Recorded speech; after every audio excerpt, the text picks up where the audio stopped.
प्रसंग में वर्णन किए। भक्त वत्सल भगवान श्री राम जी अपने अनुज श्री लक्ष्मण जी के साथ जनकपुर में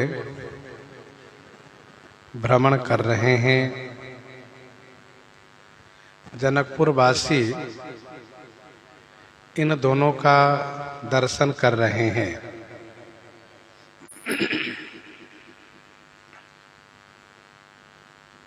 सखियां आपस में श्री राम जी के लिए चर्चा कर रही हैं।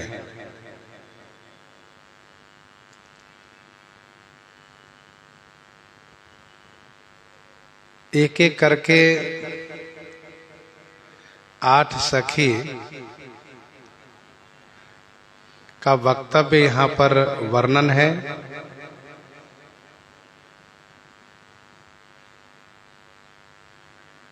सातवीं सखी का वक्तव्य निराशा पूर्वक है। इन्होंने कहा कि भगवान श्री शंकर जी का धनुष बहुत ही कठोर है।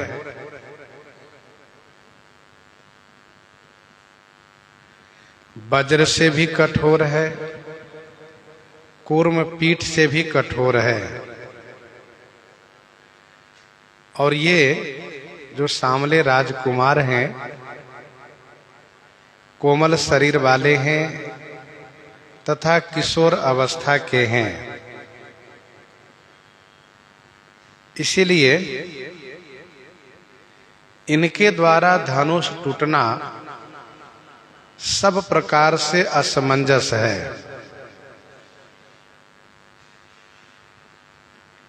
यह सुनकर के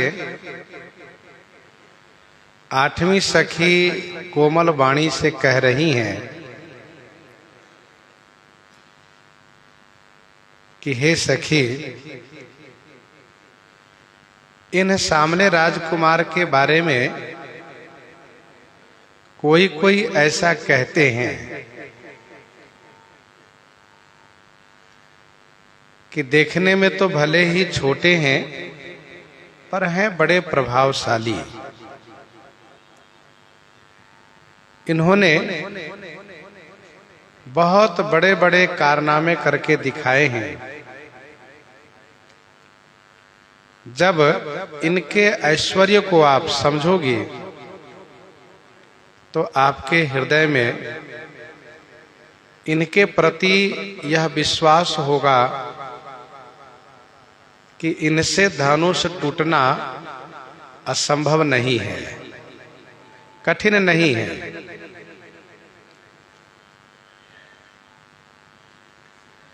परसि जासु पद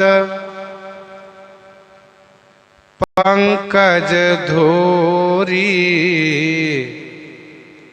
तरी अहिल्या कृत अघ भूरी। परसि जासु पद पंकज धूरी, तरी अहिल्या कृत अघ भूरी। जासु पद पंकज धूरी परसी, जिनके चरण कमल की धूली के स्पर्श होने से भूरी अघ कृत अहिल्या तरी, भूरी माने बहुत, अघ माने पाप करने वाली, बहुत बड़ा पाप करने वाली श्री अहिल्या जी तर गई।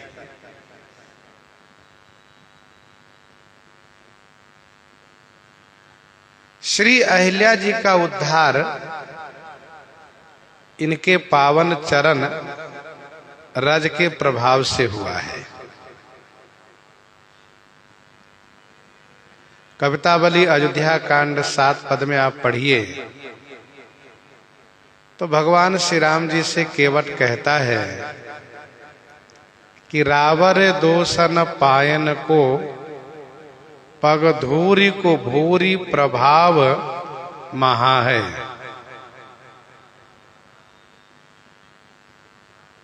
रावर दोषन पायन को पग धूरी की भूरी प्रभाव महा है। आपके चरण की जो धूली है उसका बहुत बड़ा प्रभाव है।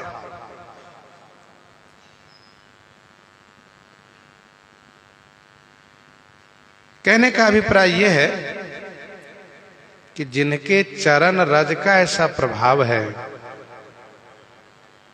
कि बड़े पापिन को तार सकती है। अच्छा, श्री अहिल्या जी का बहुत बड़ा पाप क्या हुआ?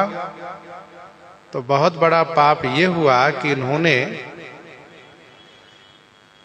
श्री गौतम वेशधारी इंद्र को पहचान लिया, जान लिया, फिर भी अपने सतीत्व का प्रयोग न करके बल्कि उनके प्रणय को, उनके प्रेम को स्वीकार किया। श्री अहिल्या जी पतिव्रता थी, यदि वह सतीत्व का प्रयोग करती तो इंद्र ठहर नहीं सकता था, परंतु इन्होंने जानबूझ करके यह अपराध किया, यह पाप किया और उनसे अपनी प्रसन्नता भी व्यक्त किया। इसीलिए महर्षि श्री वाल्मीकि जी महाराज ने भी इनको दुष्टा कहा है। मानसकार कहते हैं कि भूरी अघकृत, बहुत बड़ा पाप इन्होंने किया। पति को धोखा दे करके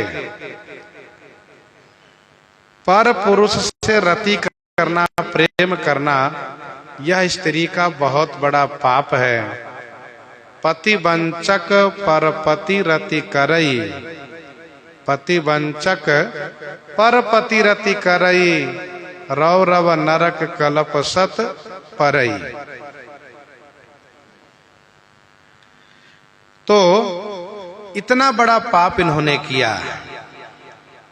अच्छा, जो इस प्रकार से पति को धोखा देकर के पर पुरुष से रति करने वाली नारी होती है, उसको कोई तीर्थ भी नहीं उद्धार कर सकता है। कोई भी तीर्थ, कोई भी व्रत, कोई भी धर्म उसका उद्धार नहीं कर सकता है सिवाय राम जी को छोड़कर। तो श्री राम जी ऐसी श्री अहिल्या का उद्धार किए अपने उन पावन चरण के पावन रज के द्वारा। तरी अहिल्या कृत अघभूरी। सखी तुम विचार करो, अहिल्या की उस जड़ता से धनुष की जड़ता बड़ी नहीं है। जब उस अहिल्या की जड़ता को इन्होंने नष्ट कर दिया, पाषाण तन से दिव्य तन में परिवर्तित कर दिया, तो क्या वे इस धनुष की जड़ता को दूर नहीं करेंगे? अवश्य करेंगे। धनुष की जड़ता क्या है? कहा धनुष की जड़ता है भारीपना। धनुष की जड़ता भारीपना है। निज जड़ता लोगन पर डारी, निज जड़ता लोगन पर डारी, हो ही हरवे रघुपति ही निहारी। तो इस प्रकार से धनुष की जड़ता कोई बहुत बड़ी जड़ता नहीं है उस जड़ता के सामने और उस भारी पाप के सामने। तो सो की रही बिनु शिव धनु तोरे सो की रही, बिनु शिव धनु तोरे यह प्रतीत परिहरिय न भोरे, यह प्रतीत परिहरिय न भोरे।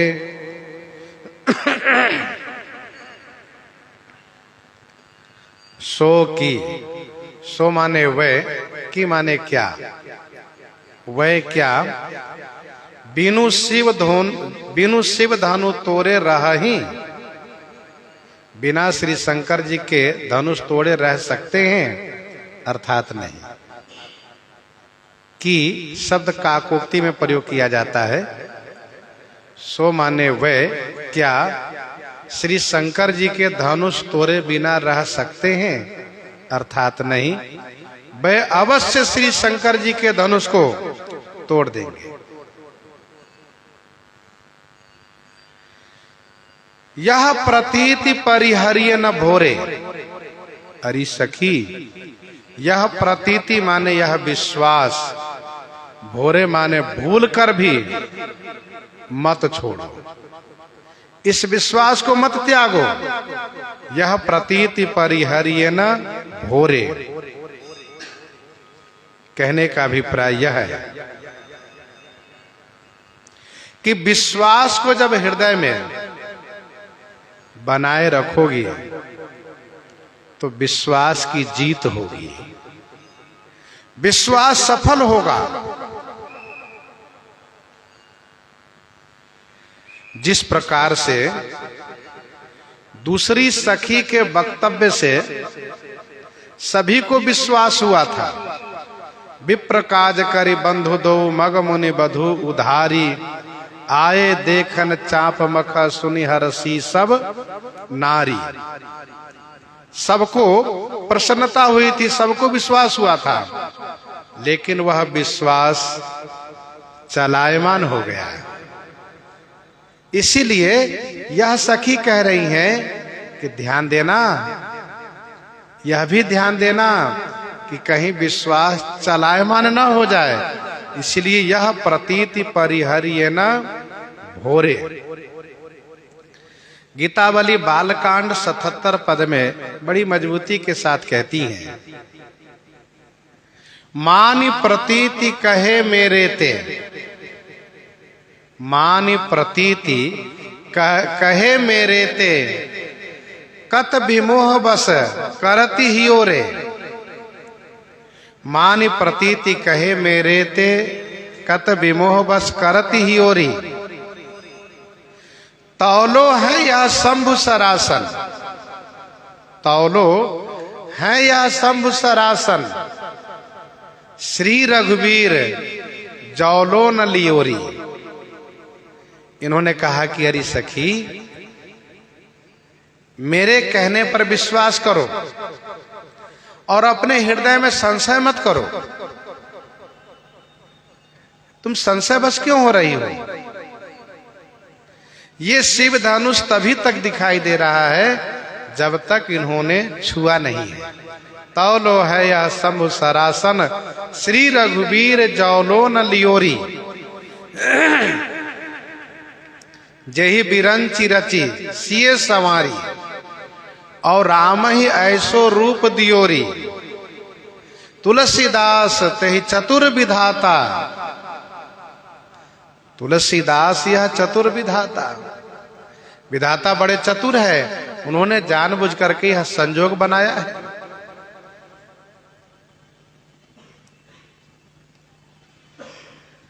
तो इस प्रकार से इन्होंने समझाते हुए कहा, यह प्रतीति परिहरिय न भोरे।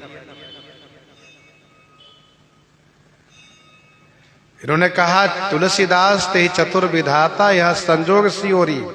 यह संजोग उन्होंने मानो सी दिया है, बना दिया है।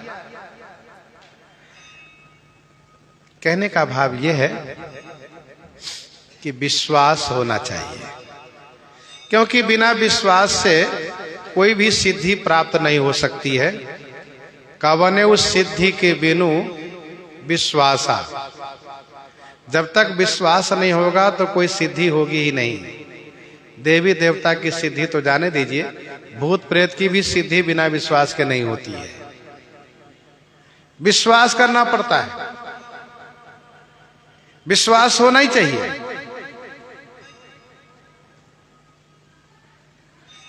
दोहावली 454 में गोस्वामी जी महाराज ने लिखा कि तुलसी अपनो अपनो एपन निज हथा, अपनो एपन निज हथा तिय पूजा ही निज भीति, फलई सकल मनोकामना तुलसी प्रीति प्रतीति।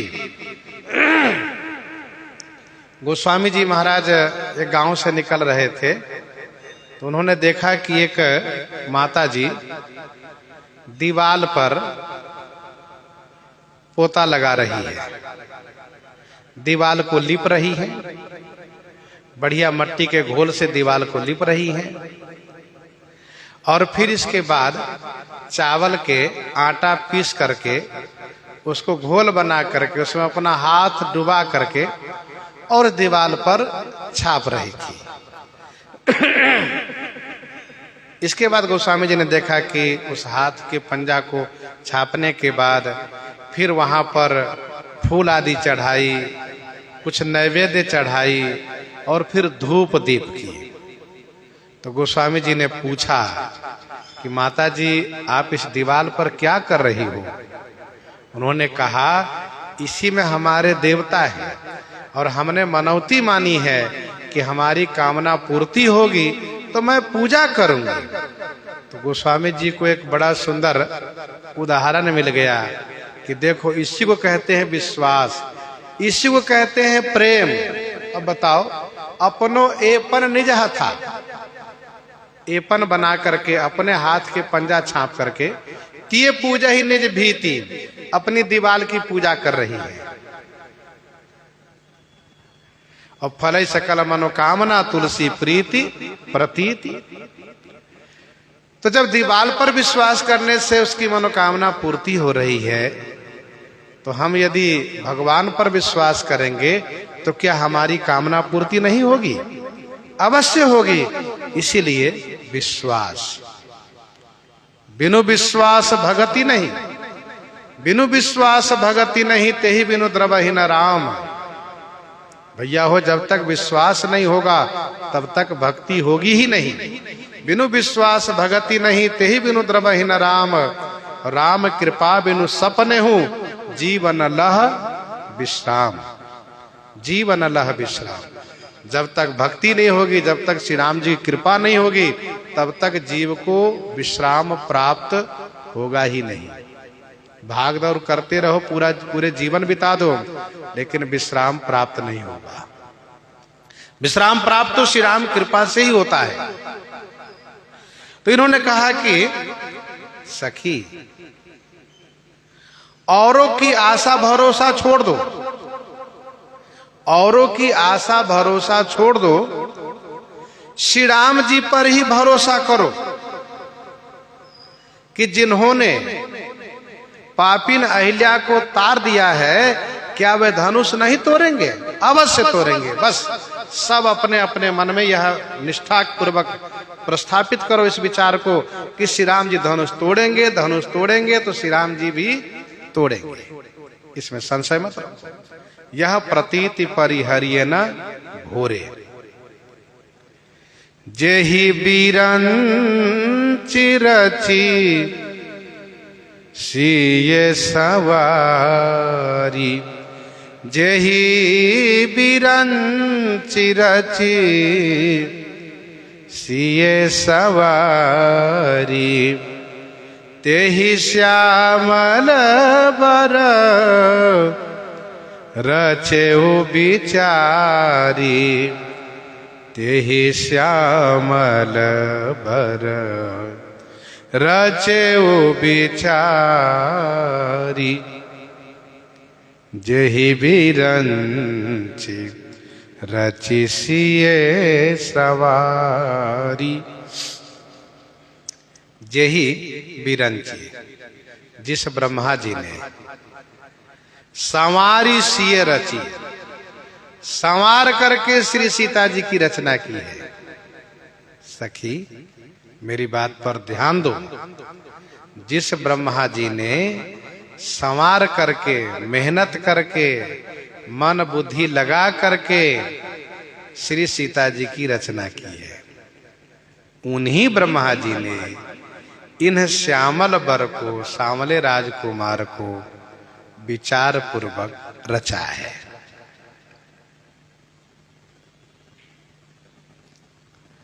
कोई भी व्यक्ति जब कोई बढ़िया वस्तु बनाता है तो उस वस्तु के योग्य अधिकारी को भी बनाता है। इस वस्तु की शोभा कहां होगी, कैसे होगी, इस बात पर भी वह खूब ध्यान रखता है।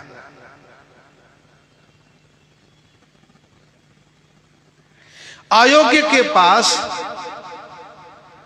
यदि उस वस्तु चली जाती है, यदि वह वस्तु चली जाती है,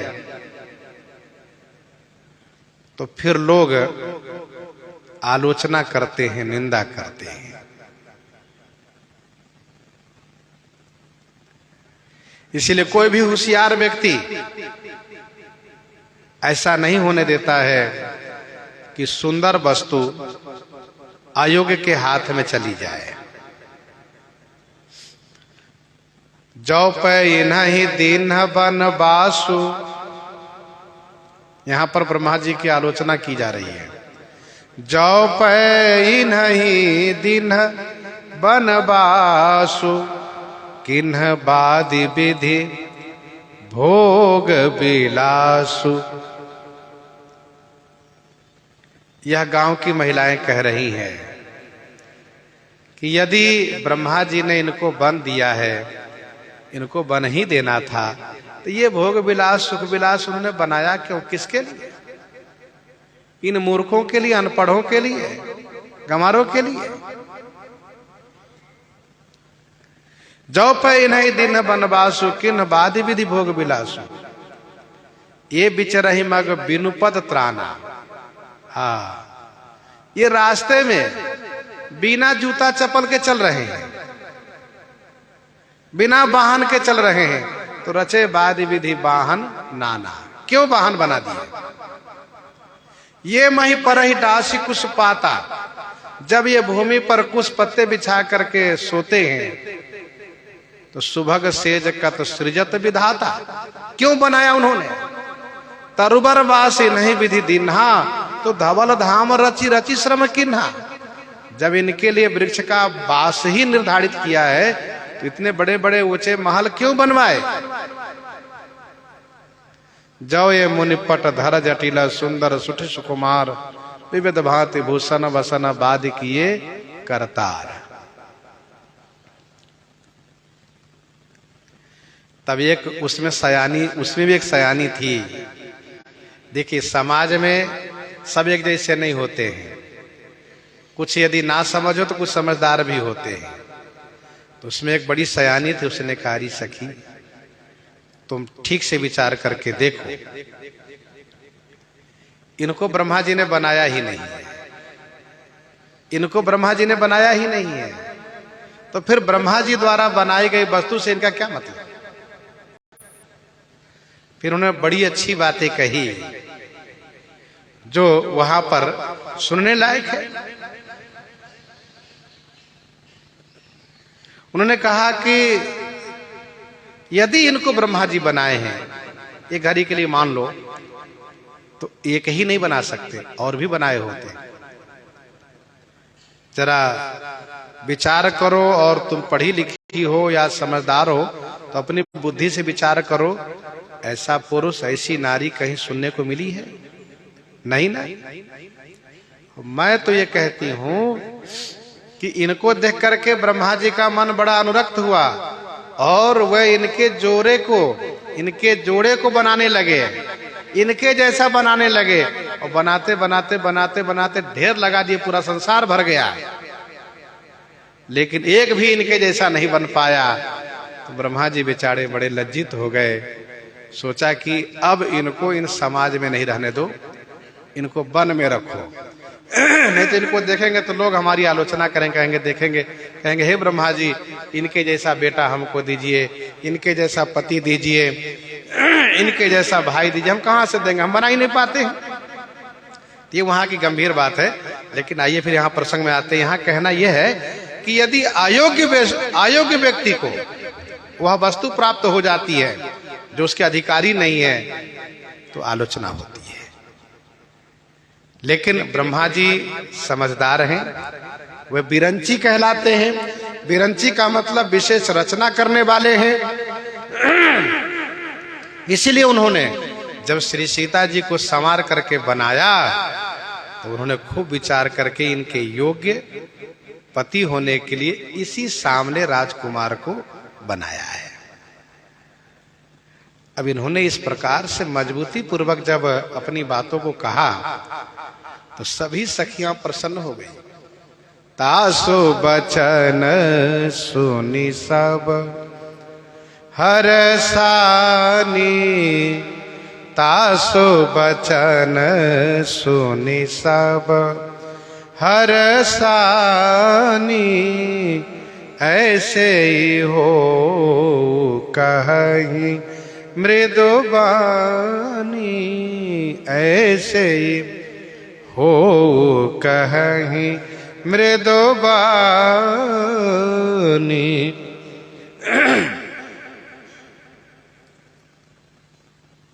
तासु बचन सुनी सब हरसानी, उनके वचन को सुनकर के सभी प्रसन्न हो गई, और सब ने कोमल वाणी से कहा, सखी तुम्हारे मुंह में घी शक्कर पड़े, तुम्हारा मुंह मीठा हो, ऐसा ही हो जैसा तुम कहती हो। हम सब चाहती हैं कि ऐसा ही हो जैसा तुम कहती हो। तासु बचन सुनी सब हरसानी। बीच में एक बार सबको प्रसन्नता हुई थी, जो दोहा 221 में है, आए देखन चाप मख सुनी हरसी सब नारी। परंतु सबका हर्ष समाप्त हो गया था, अब पुनः सभी को हर्ष प्राप्त हुआ।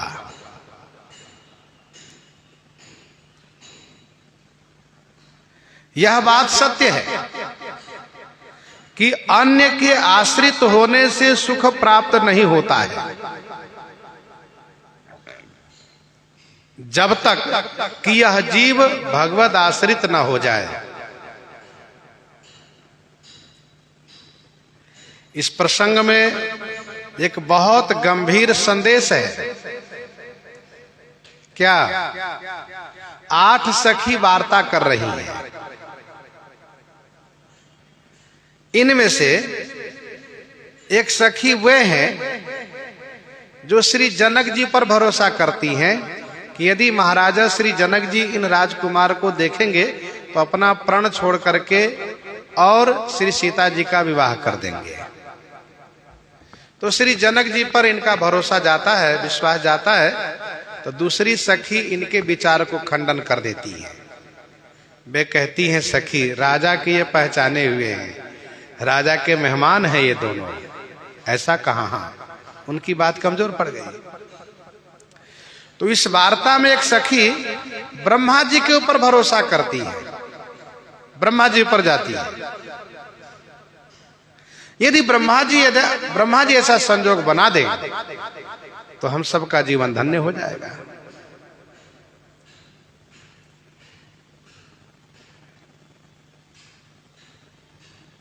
लेकिन जो ब्रह्मा जी के ऊपर जाती है, ब्रह्मा जी पर भरोसा करती हैं, वे दूसरे क्षण फिर स्वयं संदेह कर देती है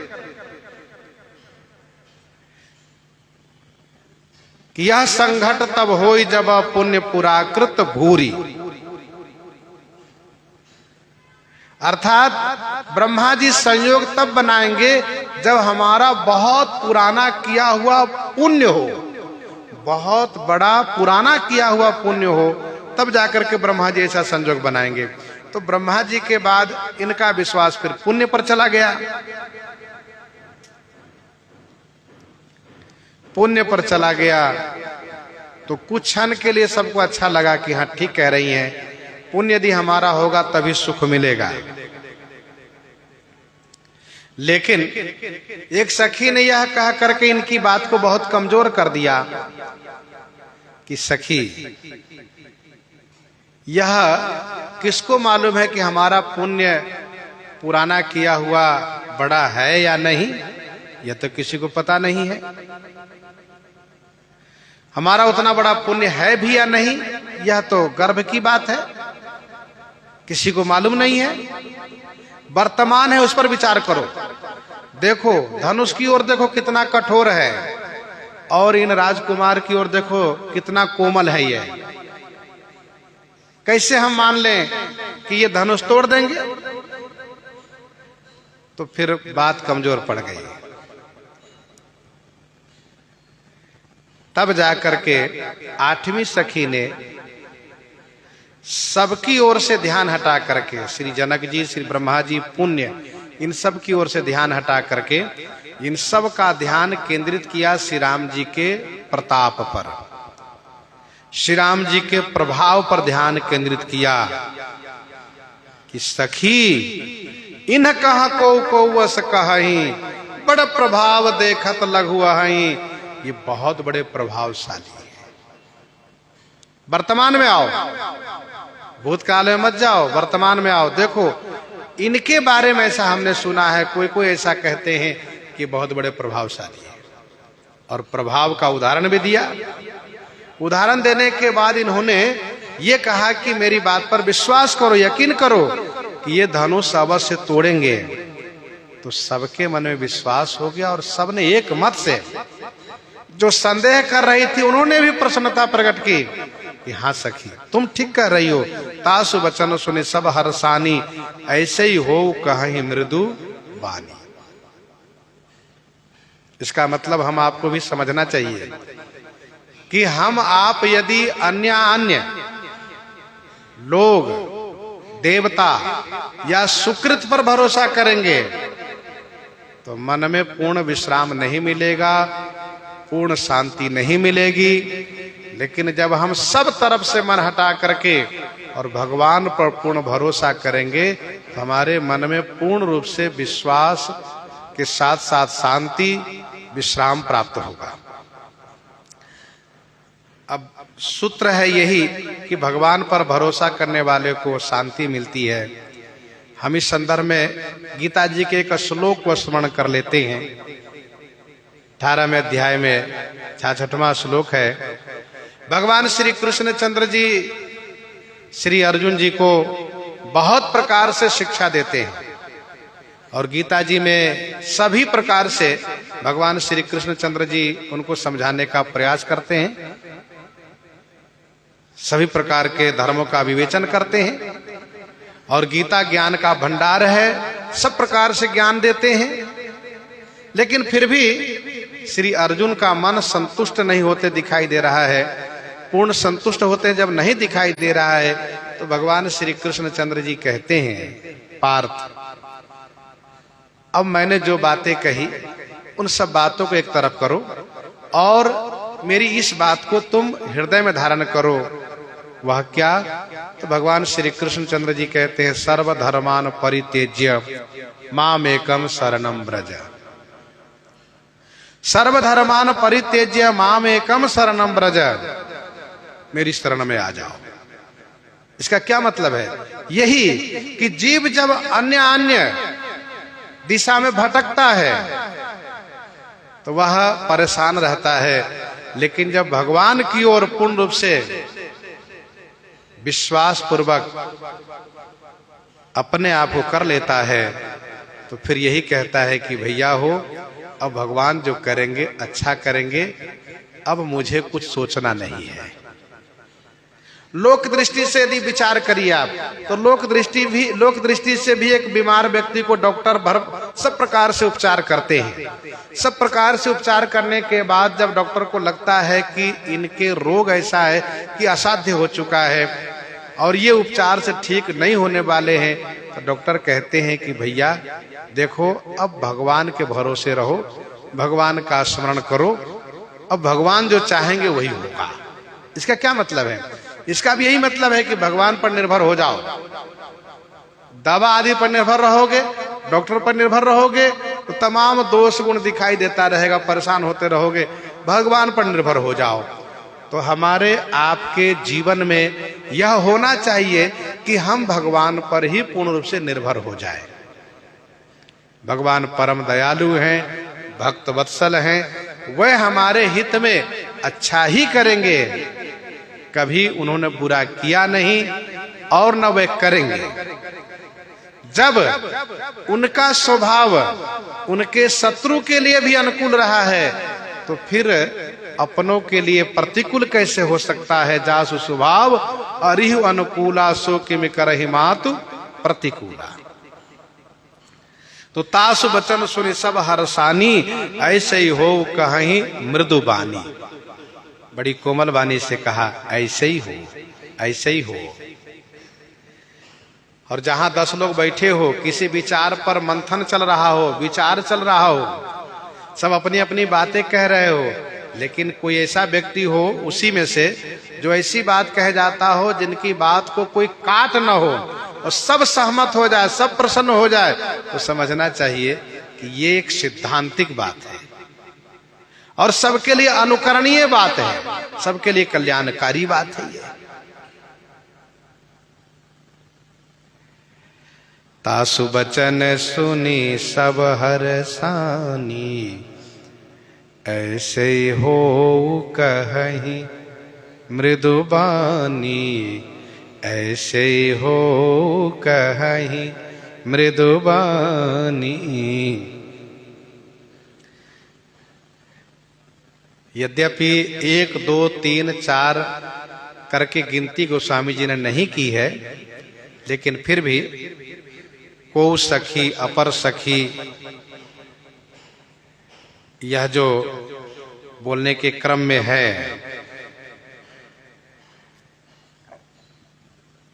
तो इसमें 8 सखी का संकेत है। 8 और प्रकृति भी 8 ही है, प्रकृति भी 8 ही है।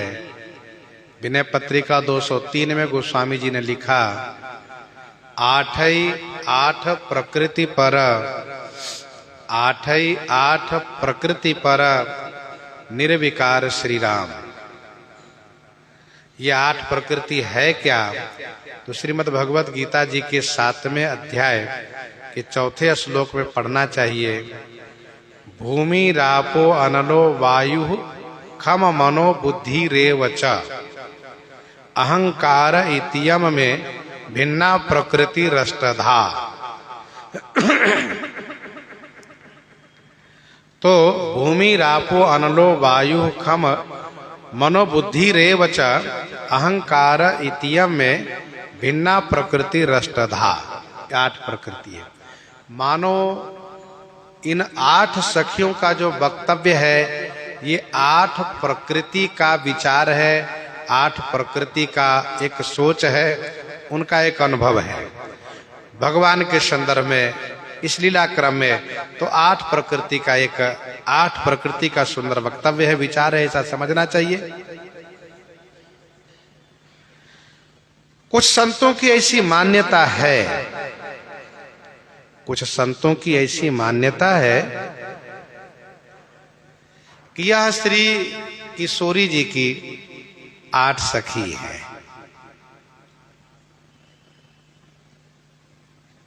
8 सखी हैं और इन सबका संबंध राज परिवार से है, राजघराने से है। ये सब राजघराने की बेटियां हैं।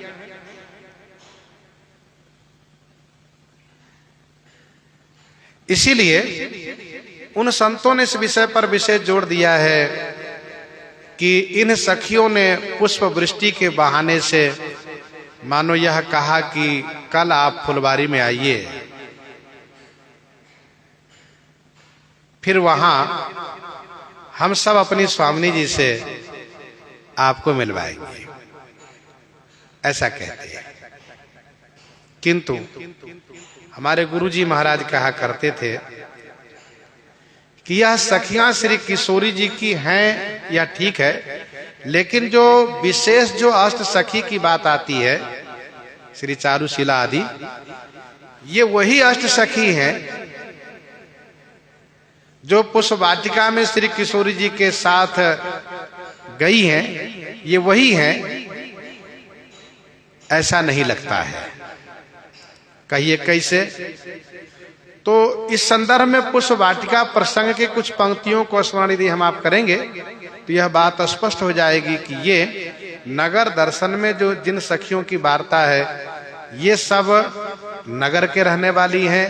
हाँ, ये ठीक है कि श्री किशोरी जी की सखियों की बड़ी एक संख्या है और एक बहुत बड़ा समाज है, तो उनमें से सखियां हो सकती है, लेकिन जो खास 8 सखी हैं जो फुलवारी में पुष्प वाटिका में जाती हैं श्री सीता जी के साथ, पूजन गौरी सखी ले आई, उनमें से ये है, ऐसा नहीं लगता है।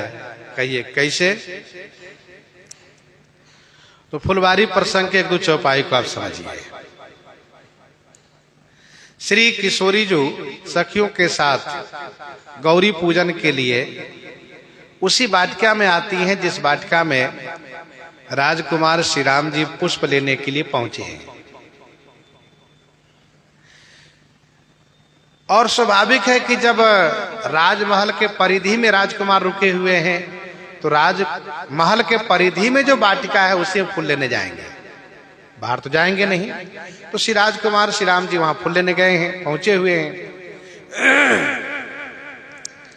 जब श्री किशोरी जी स्नान करके गौरी पूजन के लिए जाती हैं तो उनके संग में से एक सखी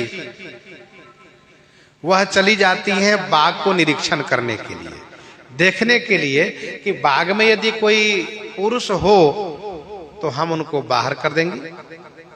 और फिर इस उद्देश्य से भी गई हैं कि पुष्प वाटिका में किधर कैसा फूल खिला हुआ है, किधर का सुहावना दृश्य है, इन सब को अवलोकन कराने के लिए वह देखने गई है। और जब देखने गई हैं तो उन्होंने देख लिया राजकुमार को पुष्प लेते हुए, तो वह प्रथम बार देखी। वह देखते ही बिल्कुल प्रेम में विभोर हो जाती है। वह जब वहां से लौटती हैं तो उनका पांव लड़खड़ाता रहता है और अपने आप में नहीं दिखती है। जैसा प्रतीत होता है, जैसा कि प्रतीत होता है कि उन्होंने कुछ बहुत बड़ा पा लिया है, ये बिल्कुल खो गई है। तो उनकी दशा देख करके सखियां पूछती हैं कि आपका इतना बड़ा हर्ष कैसे है, क्या बात है, बताओ। तुम इस प्रकार से विभोर हो, विमोहित हो कि तुमने कोई बहुत कुछ बड़ा पाया है, क्या पाया है बताओ। तब वह परिचय देती है, बताती है। अब जरा उनके शब्दों पर विचार करेंगे तो वे कह रही हैं कि देखन बाग कुंवर दोई आए, बै किशोर सब भांति सुहाए। प्रथम बार देखी इसलिए ऐसी दशा उनकी हुई है, यदि वह कल देखी होती तो आज संभल के रहती। जो प्रथम बार श्री राम जी को देखता है उनकी दशा ऐसी हो जाती है, चाहे वो महर्षि विश्वामित्र जी हो, चाहे राजा श्री जनक जी हो, चाहे उनके समाज के लोग हो, चाहे जनकपुर वासी हो, कोई भी हो। अब उनके द्वारा राजकुमार का परिचय प्रकट होता है कि 2 राजकुमार बाग में आए हैं, बड़े सुंदर, मैं व्याख्या नहीं कर सकती। तो यह सुनकर के सबको बड़ी खुशी होती है। खुशी इसलिए भी होती है कि श्री किशोरी जी की इच्छा आभास हो रही है, आलोकित हो रही है कि श्री राजकुमार के सौंदर्य सुनकर के देखना चाहती हैं राज किशोरी जी, राजनंदिनी जी। तो उसी बीच एक सखी बोलती है, एक कहीं निरपसुत ते आली, सुने जे मुनि संग आए काली। एक कहीं निरप सुत ते आली। अब इस चौपाई पर गंभीरता से विचार आप करेंगे तो इनका शब्द बता रहा है कि ये देखी नहीं है कल, उनमें से नहीं थी, आज प्रथम बार देखने सुनने का मौका मिल रहा है इनको। तो ये कह रही है कि हमने सुना है। कुछ ग्रंथों में तो ऐसा वर्णन है, लेकिन मानस जी के प्रसंग के अनुकूल नहीं है। कुछ लोग कथावाचक लोग उधर डूबने लगते हैं, इसलिए कहना जरूरी पड़ता है। दूसरी बात यह है कि कुछ प्रसंग जो खास करके रसिक समुदाय हो, श्रृंगार रस के उपासक, वहां तो ठीक है, लेकिन सबके बीच में उपयुक्त नहीं होता है। कि जब महर्षि विश्वामित्र जी को राजमहल में ठहराया गया तो राजमहल में ही उनको भोजन कराया गया, उसी समय में सभी ने उनका दर्शन किया। यह बात कही जाती है। कलप भेद से बात हो सकती है, उसको विरोध नहीं किया जा सकता है, जो कलप भेद हरिचर्य सुहा है। लेकिन मानस कलप में जिस मर्यादा से गोस्वामी जी प्रसंग को दर्शा रहे हैं, उस मर्यादा पर भी केंद्रित रहना चाहिए वक्ताओं को। तो इन्होंने कहा कि एक कहाई निरपसुत आली, सुने जो मुनि संग आए काली। हमने सुना है कल आए हैं मुनि के साथ, और जिन निज रूप मोहनी डारी, किन्ने सुबस नगर नर नारी। और सखी बताऊं, वर्णत छवि जहां तहां सब लोग, जहां तहां सब इन्हीं की छवि को वर्णन करने में लगे हैं। हमारे पास ये सूचना है। अच्छा, यदि ये देखी होती तो सुने शब्द का प्रयोग नहीं करती है, कह देती कल हमने देखा है। सुने शब्द का प्रयोग क्यों करती है? और इन्होंने कहा कि अवश्य देखिए ही देखन जो, तो सबको बड़ी खुशी होती है। कहने का भाव यह है कि श्री किशोरी जी की जो खास 8 सखी हैं, नगर यात्रा में जिन 8 सखियों की वार्ता है, ये वे 8 सखी नहीं है, ये नगर की हैं और श्री किशोरी जी के सखियों के समाज में से भी हैं, ठीक है। लेकिन जो खास 8 सखी हैं, उनके पास समय कहाँ है नगर में जाने का। श्री सीता जी की सेवा में हमेशा 8 याम रहने वाली सखियां बाहर कहाँ जाती हैं। तो इस प्रकार से हमारे गुरुजी महाराज कहा करते थे, तो तासु बचन सुनि सब हरसानी, ऐसे ही हो कहीं मृदुबानी। ये हर सही बर सही सुमन,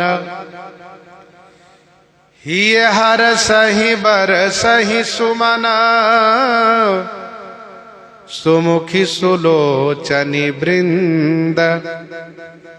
जाहि जहां जहां बंधु दो, तह तह परमानंद, तह तह परमानंद।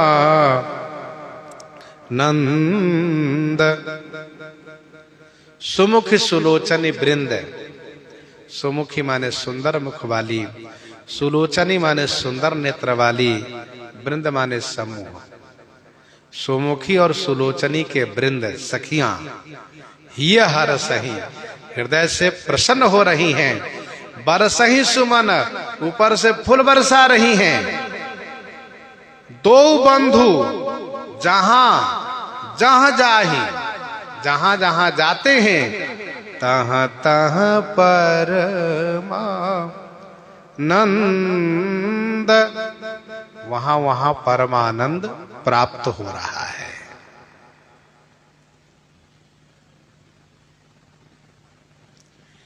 ही हर सही बर सही सुमन, सुमुखी सुलोचनी वृंद। जाहि जहां जहां बंधु दो, तह तह परमानंद।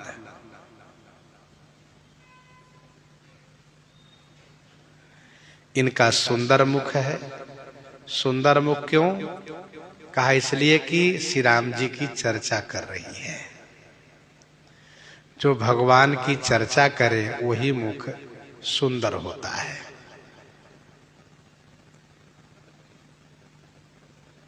जो नहीं करे राम गुण गाना, जी है सुधा दुर्जी है समाना। मुख की शोभा है भगवान के गुणानुवाद करने में, भगवान के कीर्तन करने में। सुंदर नेत्र इसलिए है क्योंकि सुंदर नेत्र से श्री राम जी की छवि को अवलोकन कर रही है।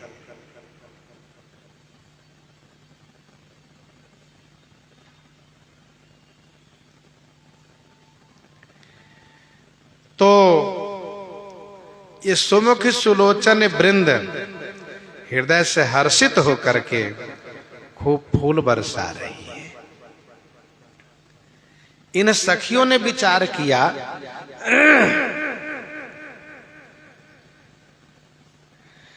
कि इन राजकुमार के चरणों में सब कुछ अर्पण कर देना चाहिए।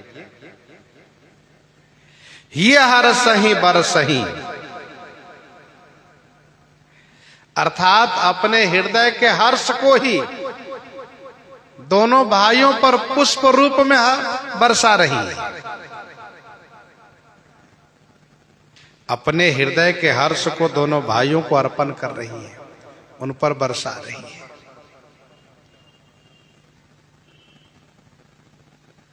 सुमन, सुमन का अर्थ पुष्प तो होता ही है, दूसरा अर्थ इसका यह भी होगा कि सुधन मन, अर्थात सुंदर मन को बरसा रही है।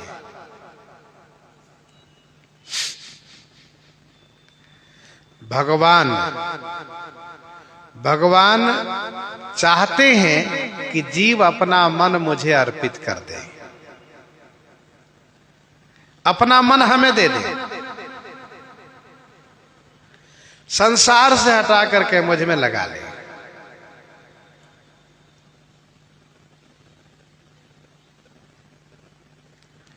तो ये सब मानो अपने मन को बरसा रही है,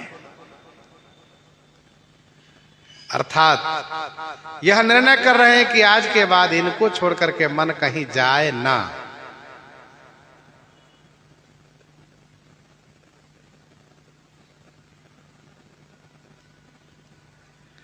सुमुख सुलोचन वृंद,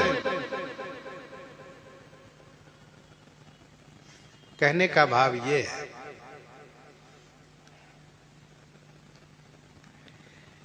कि ये दोनों ऐसे हैं कि इन्हीं के चरणों में अपना स्थान चाहिए। ये भक्ति है, इसी को भक्ति कहते हैं।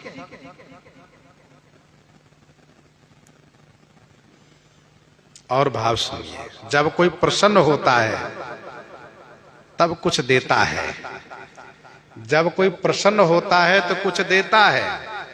गोस्वामी जी ने कहा हर सही, तब कहा बर सही। फूल और लावा बरसा करके मानो मंगल कर रही हैं। आपके लिए मंगल हो, बरसई सुमन सुमंगल दाता।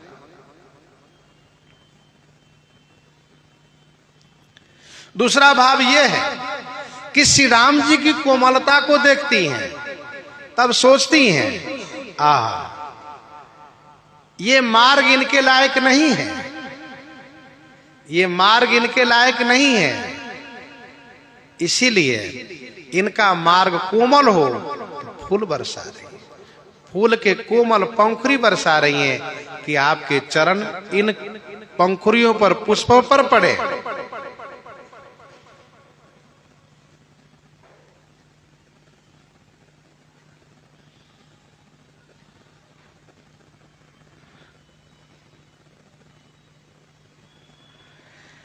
एक संत ऐसा भी कहते थे कि श्री राम जी के लिए मानो पुष्प बरसा करके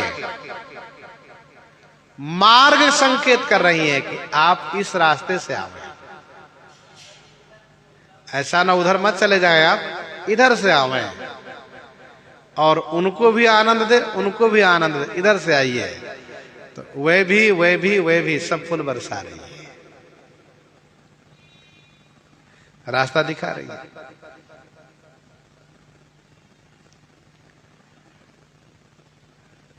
चौथा भाव ये है एक संत का, श्री राम जी बड़े संकोची हैं। श्री राम जी भैया लक्ष्मण को नगर दिखाते हुए चले जा रहे हैं, साथ में बालक की झुंड है, बालकों के समूह है, वो सब दिखा रहे हैं, आप देख रहे हैं। लेकिन अब श्री राम जी शांत गंभीर रहने वाले, चंचल है नहीं। अब बालक में चंचलता तो होती है, लेकिन श्री राम जी में चंचलता नहीं है। श्री राम जी इधर उधर ऊपर नीचे नहीं देखते हैं, एकदम से शांत चीजें देखते हुए चल रहे हैं। तो सखियों को लगा कि केवल सामने देखते जा रहे, कभी कभी ऊपर भी देख लिया करिए आप। जब आप ऊपर देखेंगे तभी तो हम आपके चेहरे को ठीक से देख पाएंगे, क्योंकि जुबती भवन झरोखने लागी, नीचे पुरुष वर्ग है, उन लोगों को तो बढ़िया आनंद आ जा रहा है, हम ऊपर झरोखों में हैं। तो फूल गिरा रही है, और फूल गिरा रही है मानो सुंदर मन बरसा रही हैं। साहब इधर भी देख दीजिए, आपके दर्शन से हम कृतकृत्य हो जाए, धन्य हो जाए। इतना सुंदर आपका मुखारविंद है, फिर मुंह लटका के क्यों जा रहे हैं? आप ऊपर मुख करिए, हम लोग भी दर्शन करें। तो बढ़िया से दर्शन होने के लिए कुछ बरसा रही है।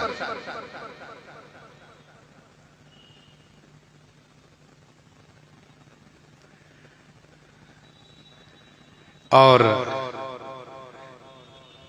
पांचवा भाव ये भी है, संतों का भाव है कि ये राजकुमार है, चक्रवर्ती राजकुमार है। अभी अभी चर्चा में यह बात स्पष्ट भी हुई है, कौसल्या सुत सो सुख खानी, सुनु सखिता सुमित्रा माता। तो ये चक्रवर्ती राजकुमार है, इनको हम क्या दे सकती हैं? हाँ, फूल बरसा सकती है, इसलिए वस्तु नहीं फूल बरसा रही है।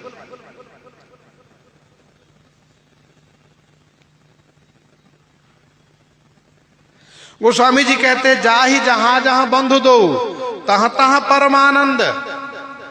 दोनों भाई जहां जहां जा रहे हैं वहां वहां परमानंद प्राप्त हो रहा है।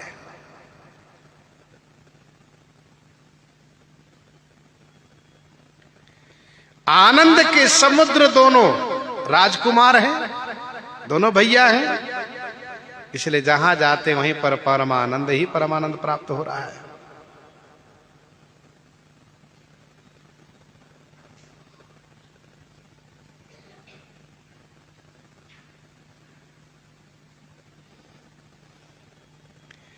मिथिलावासी संत का एक बड़ा सुंदर भाव है, वो भी सुन लीजिए। जाहि जहां जहां बंधु दो तहां तहां परमानंद।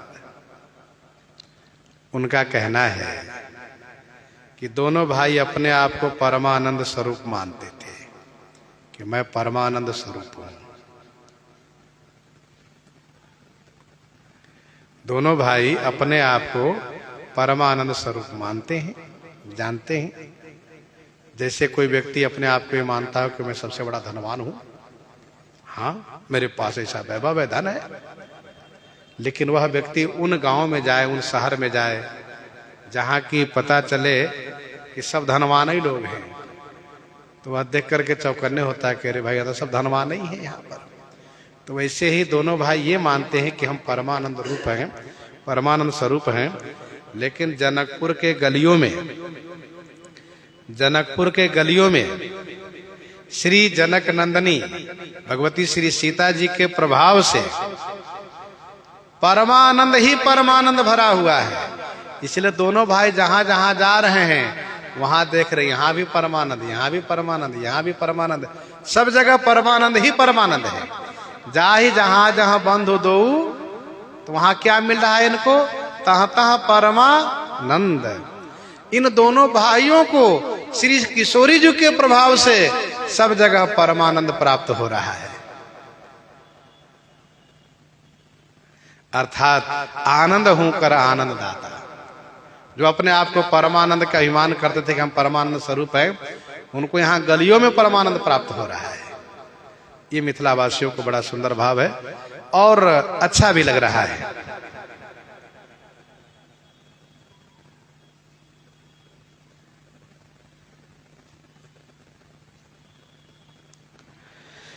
तब अयोध्यावासी ने एक बड़ा सुंदर विचार प्रकट किया। जब मिथिलावासी संत का ये भाव आया, प्रकट हुआ कि जाहि जहां जहां बंधु धू तहां तहां परमानंद, तो जहां जहां दोनों भाई जा रहे हैं उन गलियों में, उन मार्ग में, उन रास्ते में सब जगह परमानंद श्री किशोरी जी, श्री सियाजू के प्रभाव से प्राप्त हो रहा है। तो अयोध्या वासियों ने बड़ा सुंदर विचार प्रकट किया। अयोध्या के संत जी ने कहा, देखो भैया, परमहंसी परमानंद, परमहंसी परमानंद जो योगी श्री जनक जी महाराज के पुरी में बसता रहा, जो परमहंसी परमानंद योगी श्री जनक जी के पुरी में बसता रहा, सो रघुनाथ जी के श्रृंगारानंद से पराजित हो गया। जो परमानंद योगी श्री जनक जी के नगर में बसता रहा, वह परमानंद श्रृंगारानंद के सामने परास्त हो गया। ये श्रृंगारानंद कौन है? कहा, श्रृंगारानंद श्रृंगार की मूर्ति श्री राघवेंद्र सरकार श्री रामभद्र जी हैं, श्री राम जी हैं। तो श्री राम जी के श्रृंगार के सामने परमानंद परास्त हो गया। तभी तो श्री जनक जी ने कहा, ही नहीं बिलोकत अति अनुरागा, बरबस ब्रह्म सुख ही मन त्यागा, बरबस ब्रह्म सुख ही मन त्यागा। तो परमानंद परास्त हो गया। और जब वो परास्त हो गया तो दोनों भाई जहां जहां जा रहे हैं, पीछे पीछे परमानंद भी घूम रहा है। देखे दोनों कहां जा रहे हैं। तो परमानंद पीछे पीछे घूम रहा है, जनकपुर के गलियों में श्री राम जी के पीछे घूम रहा है, क्योंकि उनके श्रृंगार से परास्त हो गया है। ये अयोध्या जी के संत का सुंदर विचार है। देखिए, एक समय वो था कि जब अयोध्या जी के संत, मिथिला जी के संत, और वो भी रसिक संत, जो भक्ति भाव में डूबे रहने वाले, वे जब दोनों बैठते थे तो इस प्रकार से अपने अपने पक्ष को बड़ी मजबूती के साथ रखते थे, और इसी में दोनों को आनंद प्राप्त हुआ करता था। ये हर सही बर सही सुमन, सुमुखी सुलोचनी वृंद, जाहि जहां जहां बंधु दो, तह तह परमानंद। पुर पूरब दिशिगे दो भाई, पुर पूरब दिशिगे दो भाई, जहाँ धनुमख हित भूमि बनाई, जहाँ धनुमख हित भूमि बनाई। अब दोनों भाई पश्चिम से पूरब दिशा में गए।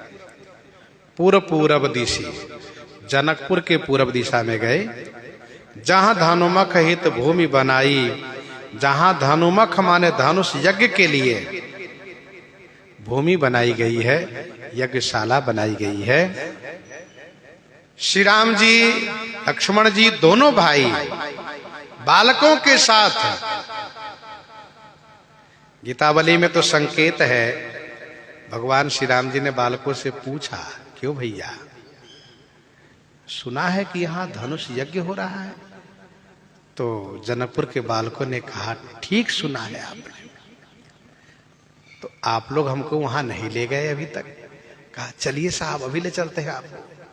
तो पूरब दिशा के दो भाई, दोनों भाई को पूर्व के पूरब दिशा में ले गए, जहां धनुमख हित भूमि बनाई, जहां धनुष यज्ञ के लिए भूमि बनाई गई है। श्री राम जी धनुष यज्ञशाला का अवलोकन कर रहे हैं। प्रसंग को हम आप यहीं पर हृदयंगम करते हैं। आइए श्रवण करते हैं श्री भक्तमाल जी से।